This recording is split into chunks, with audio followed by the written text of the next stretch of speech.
Timia saa 5 kamili saa za Afrika ya Mashariki. Kuna mengi ambayo tumekuandalia kwenye taarifa zetu za yanayojiri. Karibu, mimi ni Agnes Gakunga.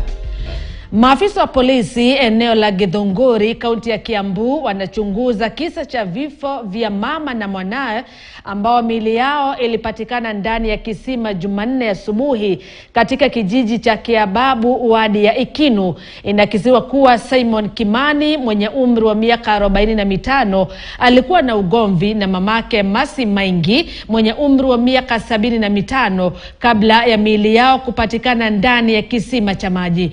Inadaiwa Simon Kimani alimuua mzazi wake na kuutupa mwili wake kabla ya kujitoa uhai kwa kujirusha ndani ya kisima hicho.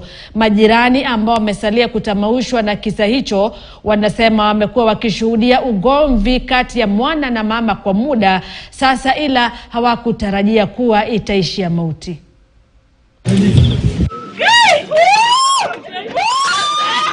Leo kumekuwa na kisaga ya mama kurushwa shimo la maji na kijana wake ambaye walikuwa na furugu juu ya aliingia katika dini ambao ilikuwa ni kama ni potofu na walikuwa na shida na yeye. Kwa hivyo nakumbuka siku moja huyu mama Wambui, tunamuita mama Wambui, alikuja kwangu na akanielezea ile mambo ambayo anapitia kwa sababu ya ile mambo kijana wake ashaingia amejihuzu nayo.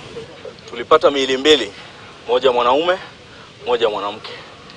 Ya kwanza tumetoa mwanaume, ya pili tumetoa mwanamke.